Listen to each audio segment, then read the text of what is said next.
Hey, paisanos, it's the Super Mario Brothers Super Show!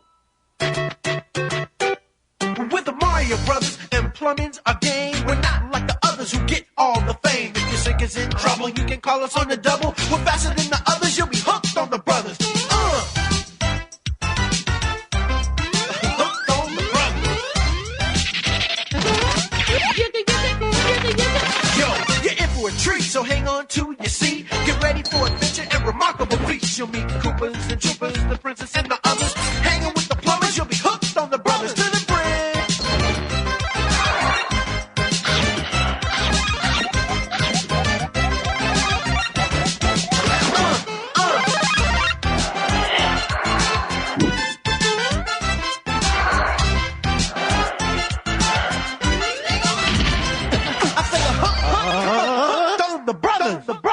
Hello and welcome to the latest episode of Pixels in the Animation. I am one of your hosts, Dave, Joe, and Mike, and joining me is TV's Mr. Neil. A nut foot a cello? Where? Not here. And of course, we're reviewing more of the Super Mario Bros. Super Show. We have 4 more episodes today, and wow. For those of you who listened to last week's episode, I nearly choked to death at the end of the show from what we have to review this week, because, oh my god. I'm sorry, ladies and gentlemen, I'm sorry if people tuned into this podcast thinking that we were going to be kind to this. As I said last week, what the fuck was I thinking as a 9-year-old watching this? Because when we did the introduction episode last year, and when we did episode 1 back on June 21st of this year, my whole thing was, it's Mario from the games in cartoon form. This is going to be awesome. 20 years later, or roughly 20, 25 years later, somewhere around there. I think I tried to warn you.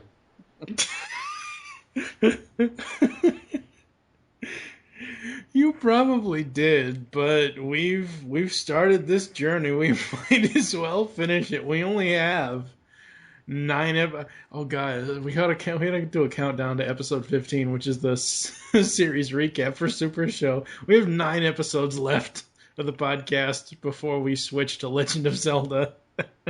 Zelda. Well, Zelda will be short.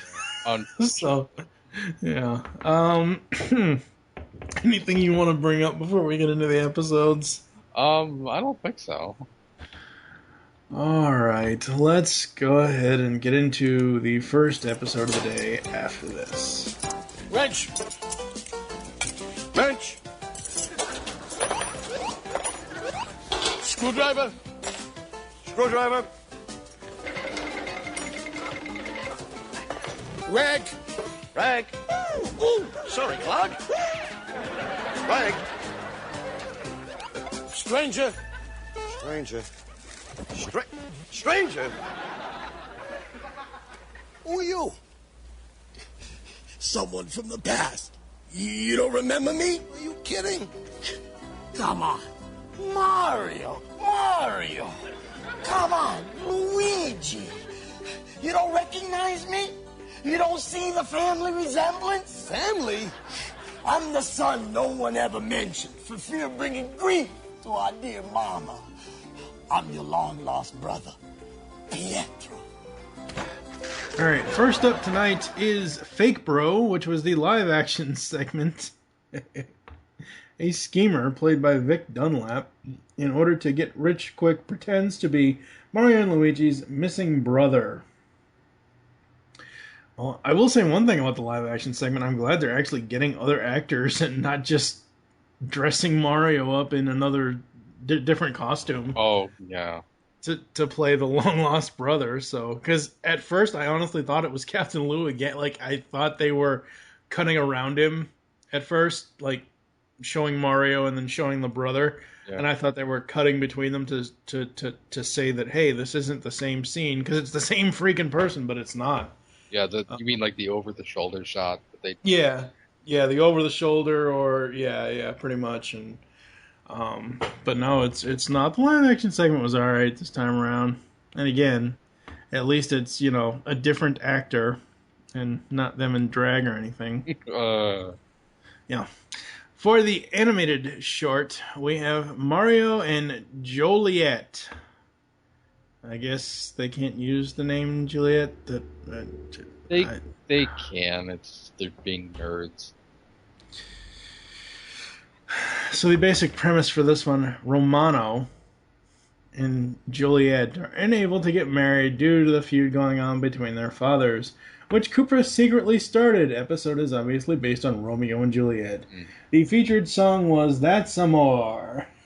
Dean Martin. Oh my god. Oh, Now I see why Shout Factory couldn't get the rights for the music. Holy crap. Was he still alive at this point? Maybe that's what killed him. Damn, that's so wrong, dude. Yes, he was. He died Christmas Day, 1995, so he was still alive during the... man. Ladies and gentlemen, you heard it here first. The Super Mario Brothers Super Show killed Dean Martin. I'm sorry that he was alive to see this. Alright, let's go ahead and try to find some fireflowers with this one. Joliet, what's going on up there? Romano and I were about to be married when the Koopa came to our world and started a feud between our two families. Hey, that Koopa's a real party pooper. Now our fathers hate each other and will never let us marry. We don't know what to do.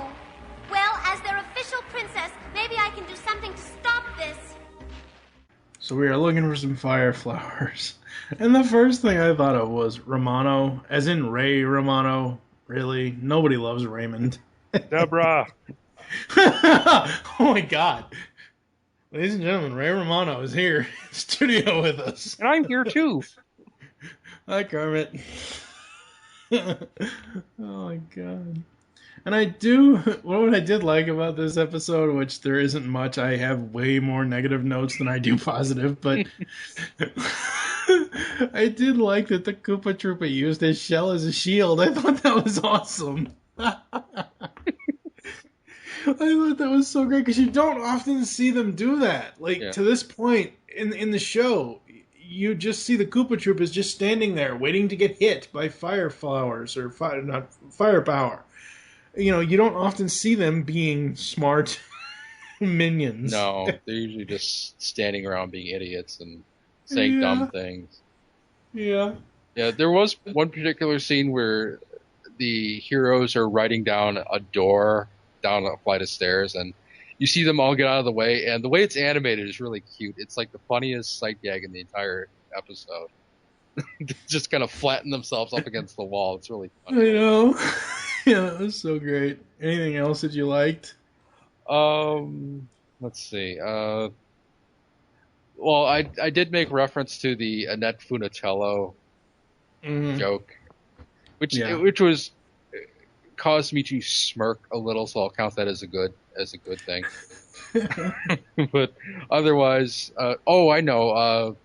I like that they had kind of like a classical painting style look for some of the interior shots of one of the family's homes, and then it shifts perspective, and you see that the people standing around are just paintings, like propped up on cardboard or something.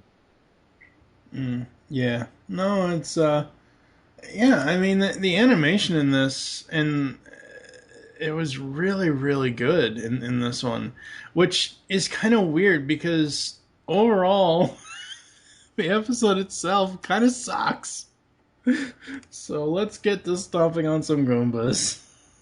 She's not asking you, she's telling you.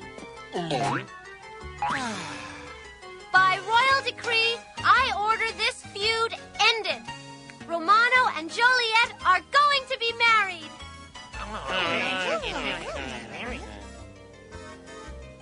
Now shake on it.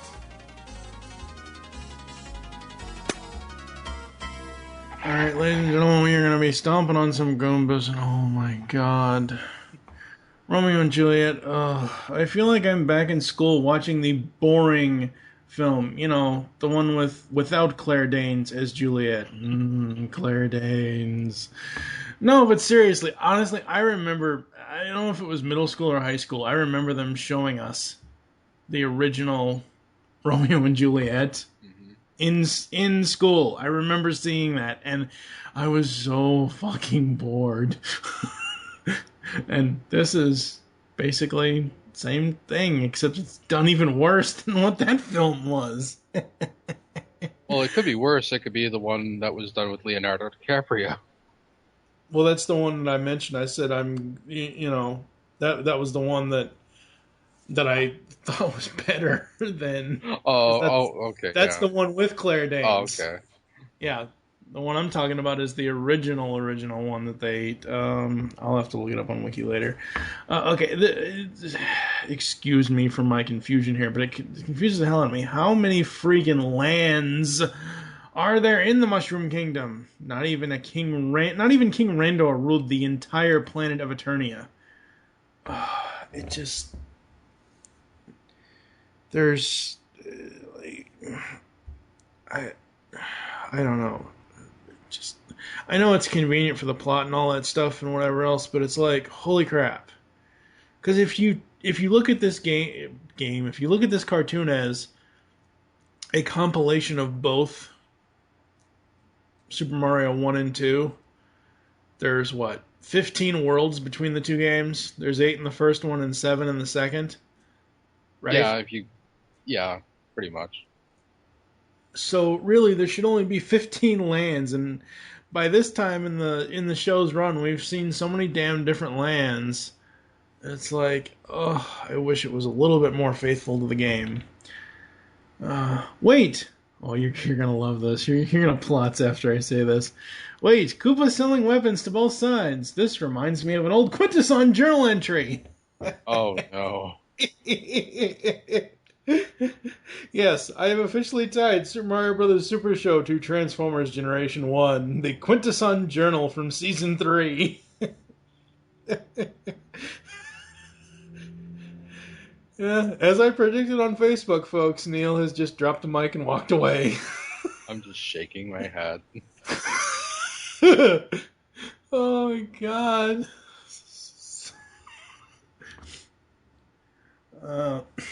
And seriously, how convenient for the plot that Joliet's bouquet was fire flowers. Yeah. Oh god, what didn't you like about this one? It's another one of these episodes where it's just them taking a classic story and inserting the Mario characters into it, and I'd say some of the animation was kind of wonky. Like, I don't want to nitpick like all the animation errors, but there's one that always kind of bugs me, and it seems to be a Deke problem. It's when they're escaping the tower, and they're on that door that has the barbells for wheels, and the background is panning the wrong way because they're kind of looking back at the castle, and it makes it look like they're riding toward the castle when they're supposed to be riding away. Yeah. Basically, what is that, a flip screen? It's not even a flip screen. I think what happened is that the overseas animation didn't understand that the characters were looking backwards, so they had it panning the wrong direction, and then nobody bothered to correct it. They could have flipped it. I mean, that would solve it. The reason why I asked you if it was a flip screen is because I noticed, and people have pointed this out to me, if you look at it's the episode in Justice League Unlimited, The Return, where Mazo comes back, when the lanterns fire all their rings and when the javelins fire all their stuff, in the closing credits of Justice League Unlimited, that image of that scene is basically flip-flopped to where it's backwards in the credits. So that's why I asked you if it was a flip screen. This episode is just bad. It really is. There are good ways to tell this story, and I am glad that they didn't try to pull what Love 'Em and Leave 'Em pulled, though. Making Mario because honestly, before I even watched this and I saw the title, and I thought that, oh crap, they're gonna do the same thing Love 'Em and Leave 'Em did, and they're gonna make Mario Romeo, and I'm like, oh no, don't do that. So I'm glad we got a future Ray Romano copycat. Alright, let's move on to the next episode. Plumber's Log number 810. Lava Land, the island of Wacky Wacky. The great fire god had promised to help us save the Mushroom Kingdom from King Koopa. Up next is an episode that is definitely too hot to handle. Rimshot. There's a Rimshot app when you really need one. The live action clip. Oh, the live action clip was awesome. It was so hilarious. For this one, Time Out Luigi. Luigi buys a watch that runs backwards from a mysterious salesperson. Soon he does everything backwards, even eating.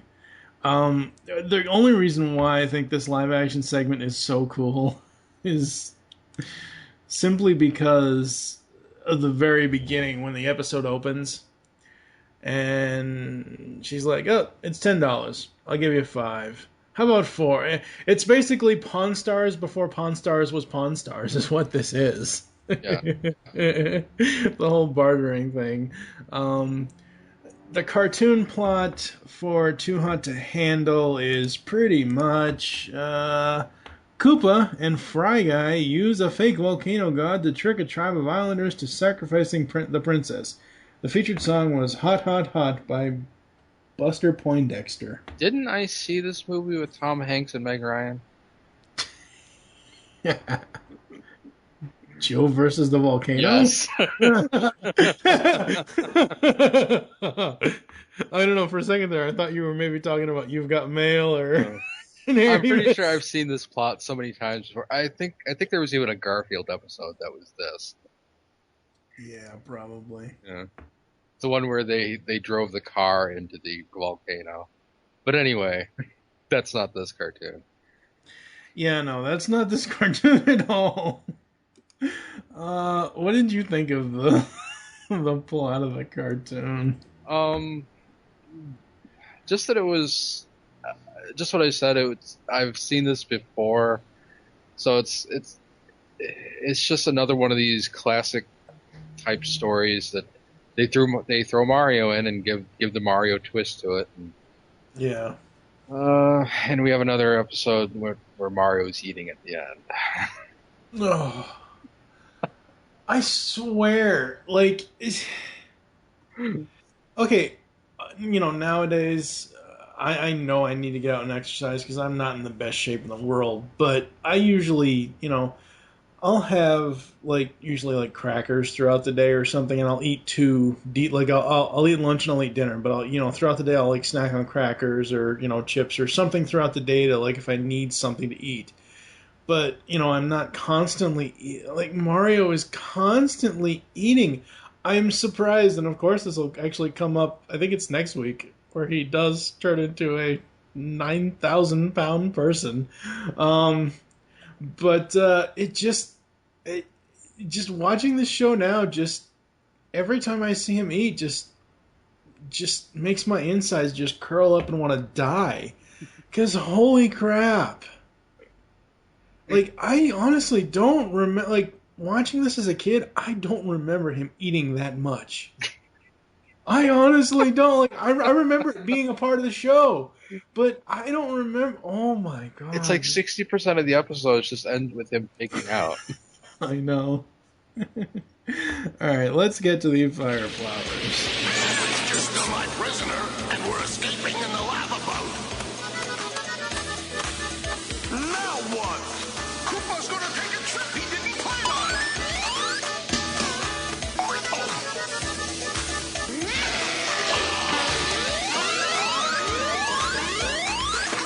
Welcome aboard, princess. I will say that there are two saving graces for this episode. Fry Guy is awesome. That is all. Yeah, Fry Guy. He's been on the show before, but I think this is his first time to shine. Yeah, first time to shine, and he should because he is one of the major bosses in Mario 2. He's a bastard, is what he is. Yeah. Yes, he's very much so. And Pineapple Day keeps the shy guys away. Oh God. I liked it. I thought it was funny because I was expecting them to use the vegetables from the game, like have animated versions of the giant vegetables that you pull up in Super Mario 2. Well, I think there are pineapples in the game, or something that's very much like those. Yeah, like I've said before in the show, I never, as a kid playing that game, I played levels 1, 2, 3, and 4. I never got past 4. Yeah, so 4 is kind of requires some real thumb work. Yeah, and the princess, the flying princess, is what it requires. So, anything you liked about this one? When King Koopa is escaping, he jumps into one of the bird masks, and that's the first time I've seen that in the show thus far. The bird mask from Mario 2, that is. Oh wow. Yeah. Huh. Interesting. All right, we are gonna go stomp on some Goombas. Those pitiful plumbers are falling hook, line, and plunger for my plan to trap the princess. Let's stomp on some Goombas. Wow, the live action clip at the end got super strange. It got super strange. The funny thing was Mario actually understood Luigi backwards talk. I think Mario's the only one. I mean, I could pick it out. Yeah, it took me like a half second. I was like, okay, I understand what he's saying. Yeah. That's pretty much all I wrote down. I mean, I didn't really, like, there weren't, like, it wasn't like Mario and Joliet where something just stuck out to me to the point where, oh my god, this is hard, too hot to handle. It wasn't, it's not great, but it wasn't the worst episode we've talked about.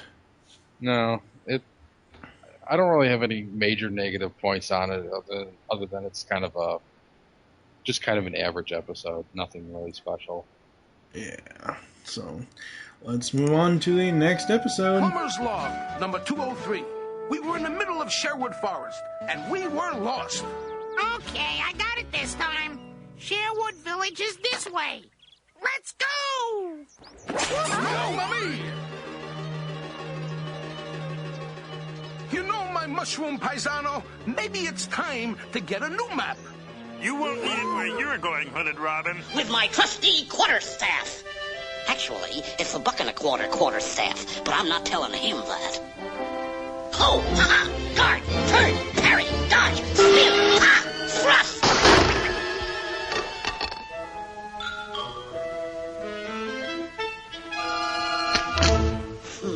Let's see now. Something amiss here. I'll run through it. Ho! Ha! Guard! Turn! Parry! Dodge! Spin! Ha! Thrust! Got it. Up next, ladies and gentlemen, is Hooded Robin and his Mario Men. Okay, can we just stop and just review Robin Hood Daffy? Because that's so much better than this. Oh my god. Especially when he starts doing the thing with the staff and it keeps hitting him in the beak. Thrust, turn, parry. I forget everything else he says, but yeah, no,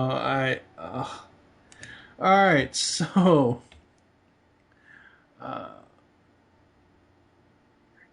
wait, where is this episode? Holy crap. Is this not... Oh, here, okay, it's here.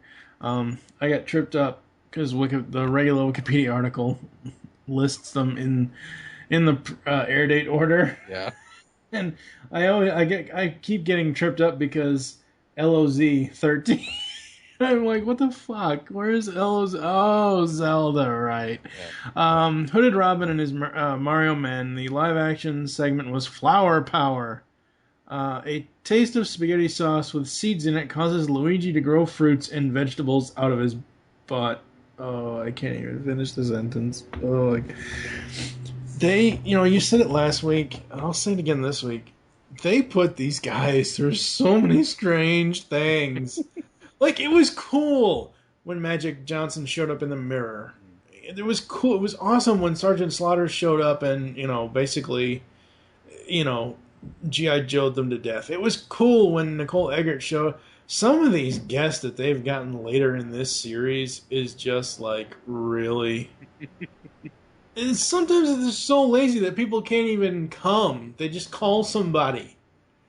Oh my god. And the live action segment about the Luigi growing plants out of his orifices. Oh god. Yeah. Ugh. So, Hooded Robin and his Mario Men. Mario's group teams up with Hooded Robin to reclaim all the gold coins that Koopa stole from a village. Episode, of course, is based on Robin Hood. Featured song was Rockin' Robin by Bobby Day. Oh. Well, wait a second. 90. When did this air? This aired October 16th, 1989.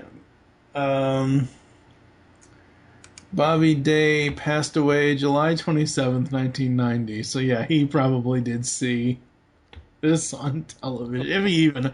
I don't even know if the guy watched television, but I'm saying, like, he probably heard his song. Oh, boy. Yeah, he heard the Deke house band cover his song and was like, oh, yeah. I'm coming, Elizabeth. Oh, boy.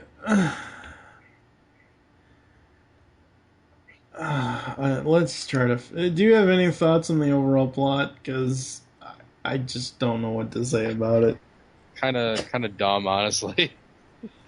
Yeah, it would almost be better if we reviewed Robin Hood Daffy, because, as I said, that was so much better than this. Yeah, I'm not gonna... Don't join me, I'll join you. Say hello to Friar Duck. Let's get to the Fire Flowers, which surprisingly I actually have a couple of good notes. Wow. This'll be easy as pie. Pizza pie with pepperoni. Hooded Robin is lucky to have such simply smashing friends. Then let's start smashing our way out of here and find that gold. It's Fry Guy! And he's guarding the gold coins. How do we get past that hothead? We need something to catch Fry Guy's fancy. How about a Fry Gal? Fry Gal? Just wait and see. So for Fire Flowers, Hooded Robin, huh? Why isn't he wearing a hood? Yeah. But I do like that they incorporated they finally, we started the series way back when where they were using drain pipes as warp zones, like specifically Brooklyn Bound. The plumber said, "Oh, this is the warp drain to get back to Brooklyn." That they were using the pipes from the original game. And now finally they introduced the potion doors from Super Mario 2. I love that. I thought that was awesome. Well, they've used the potions a couple times before, but yeah, I'm noticing it a lot more in these later episodes. Yeah, I'm sure they did. Like I think there was one last week where Koopa used it, but I didn't actively see him throw a potion. I just saw a door appear, or he might have had one of his wands, which obviously don't come into play for another year or so for Mario 3. But Yeah. Did you like anything about this one? Well, speaking of the wands, he did have one in this episode. He had one of the Mario 3 scepters.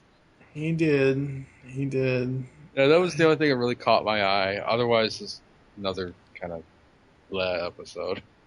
Let's go stomp on some Goombas. It's a danger.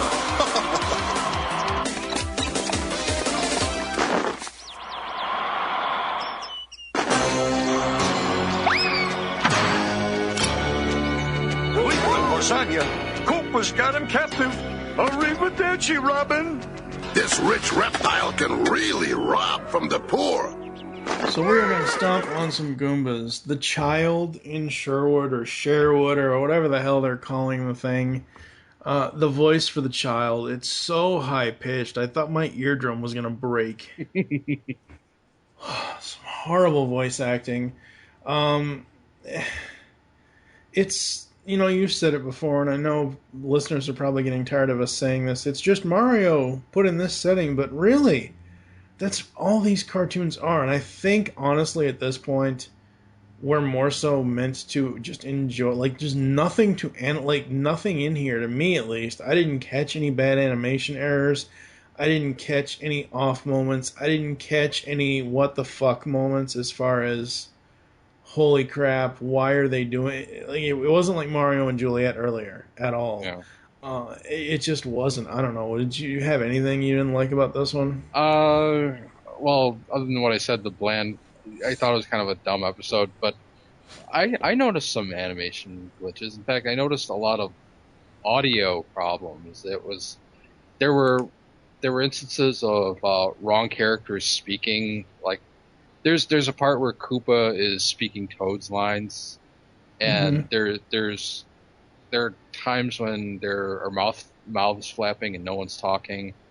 And it seems like there's a lot of sound effects missing. I meant to go back and see the broadcast version and see if that's any different, but I didn't have time. But yeah. In fact, there's one point, I don't know if it's like this on the DVD, but there's one point where the song kind of cuts out in the middle of the scene, and you still hear the sound effects, and then the song comes back.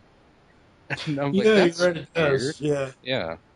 It does it did on the DVD. I didn't really notice it, and I don't know. It's one of those things with the sound effects. Sometimes, like, certain ones of the classic sound effects, if they're not used properly, it just sounds so wrong. Yeah, and I don't have my notes on this, but is this the one where they made like a fry girl to Yes. Yeah. Yes. Yeah, that was weird because in order to make the Fry girl, Princess Peach climbs into the room where Fry Guy is patrolling in front of the gold coins, and she's right there, and he doesn't see her. And I'm like, what? Yeah. Yeah. So animation glitches all over the place, sound glitches all over the place. Whack episode. Yeah. So. Let's move on to the last episode of today's podcast. Oh boy. I got it! I got it! Oh my no! Oh, presto! No bat. Finally, the exterminator. I understand you have bats in your basement. Right. I understand you're in bad need of a tan. So finally up today, we have 20,000 Koopas Under the Sea, and the live-action segment was Vampire Until Ready. Was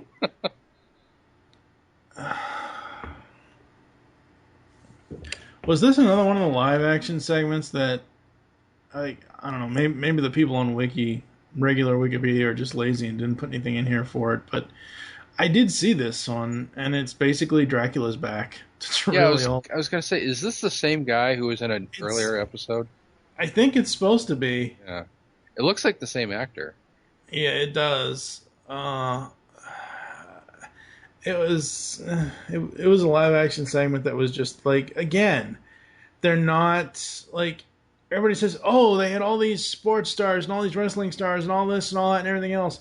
When are we going to get to it? Because like I said, I don't know if I said it earlier this episode or last week in episode 5, when the hell are we going to get to it? Because so far we've only had Slaughter, Johnson, and Eggert as far as like people I actually know. I don't know. As far as the cartoon, Koopa scares a seaside town into making him their ruler by using a mechanical sea monster to scare them. The episode is obviously based on 20,000 Leagues Under the Sea, the featured song Splish Splash by Bobby Darin. I think I've seen this episode of Scooby-Doo.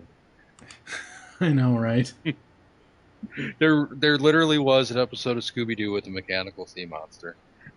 Yeah. Yeah, there was. But anyway. Not to sound really, really down and in the dumps, but Bobby Darin died in 1973, so at least he didn't live to see a cover of his song in Mario. Yeah, in Mario. This just feels all kinds of wrong to me for them to do this. It really does, because at least everyone I know enjoys the book, and most everyone likes the movie, at least from people that I've talked to. But like it again, they're just putting the characters in these situations, and it just doesn't play out for me as far as plots. They're just there. Like, I don't know. What about you? I don't know. I didn't think that this episode was anything special, but it did make me laugh in a couple spots, just because the captain character is basically a female Popeye. Yeah. And her boat looks like Olive Oil's shoe. Oh my god. And what, I'm already listing off the fire flowers here, so I'm just gonna get these out of the way. Yeah, go ahead, because I don't have anything, so we were almost gonna skip it. But go ahead and list your good moments.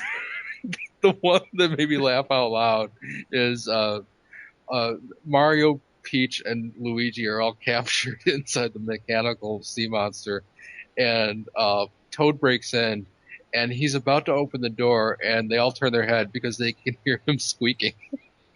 the dog toys squeak. They hear him approaching, and they all turn their heads. That's my God. See, I knew it wasn't just me. Yeah, I just.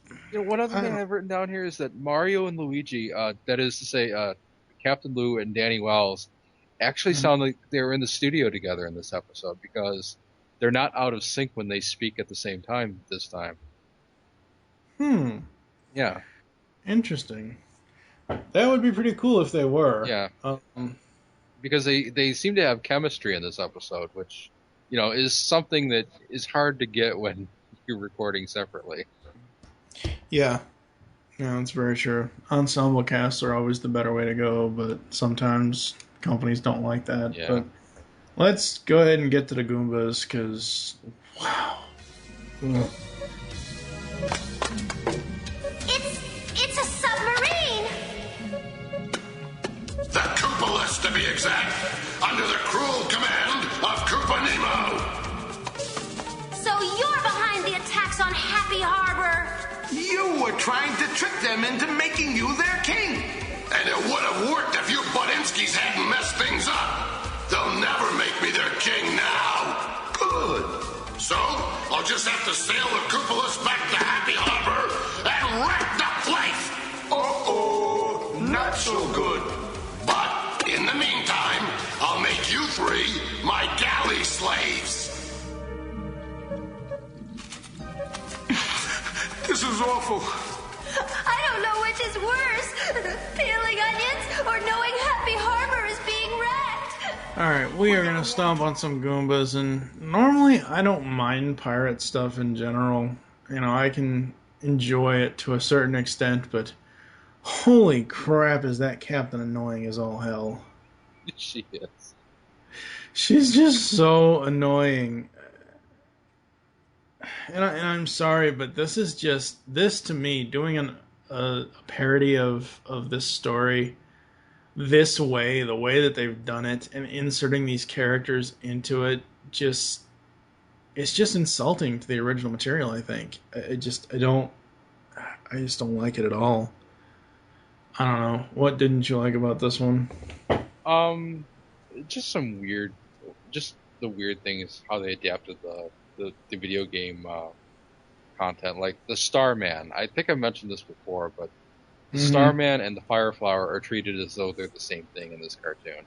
And they find Starman under the sea, and I'm not going to go into the song for you, but they find the Starman, and that gives them firepower.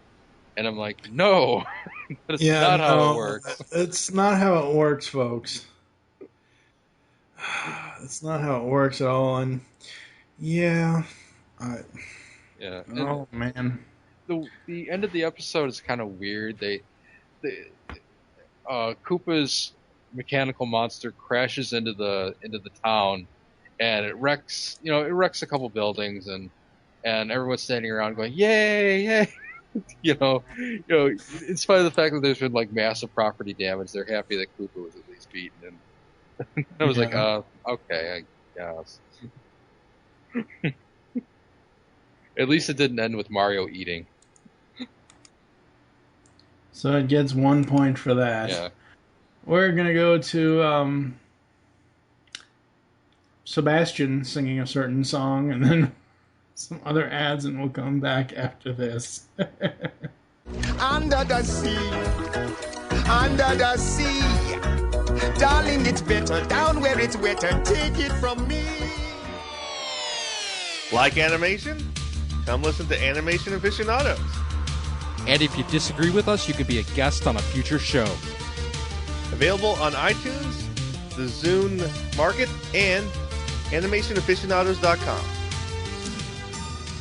Coming to Grand Rapids, Michigan on September 21st and 22nd is GrandCon Gaming and Comics Convention, presented by Celebration Cinemas. Join us in playing or chatting it up with fellow enthusiasts in a community that understands your passions. Get lost in the adventure of your favorite role-playing game. Admire costumes and art from vendors and attendees. Meet the creators behind your favorite mainstream and independent games and comic books. Check out unpublished games and sneak peek at things to come. You can get all this and more at GrandCon. For more information, please visit www.grand-con.com.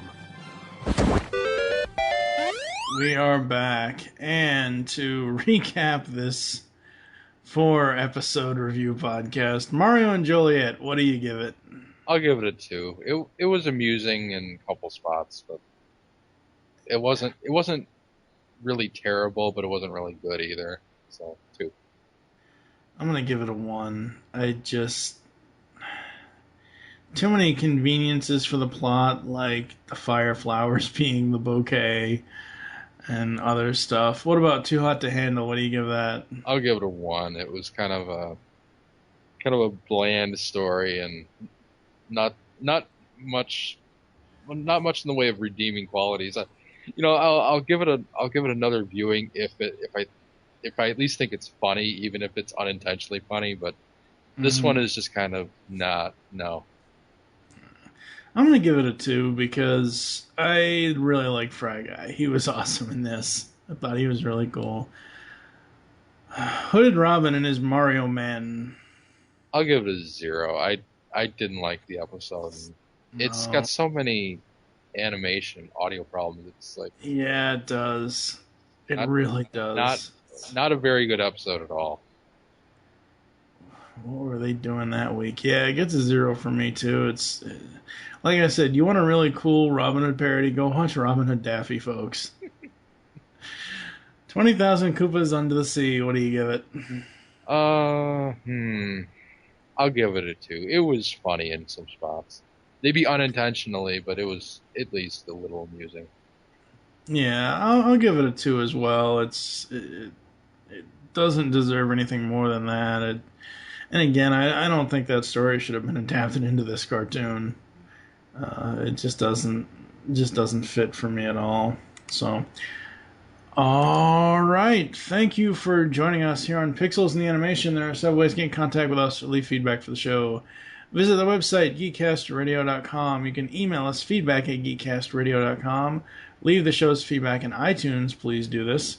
Follow us on Twitter. The network name there is @geekcastradio. Mine is TFG1 Mike. What is your Twitter? Neil Sama.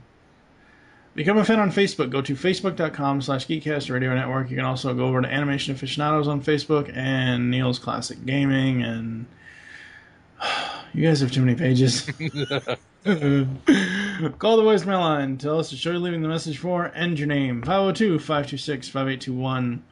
We hope you enjoyed this episode of Pixels in Animation. Join us next time. We'll be reviewing 3 more episodes from the Super Mario Bros. Super Show, those being Mighty McMario and the Pot of Gold. Ibigora, yeah. Mario meets Koopzilla. Oh, God. And ladies and gentlemen, we are going to have Christmas in July with Koopa Claus. Yay. For now, I'm Dave, Joe, and Mike with TV's Mr. Neil. Keep searching for those pixels in the animation. We'll catch you next week. We're pixelated. Yeah. Depixelated. Ugh.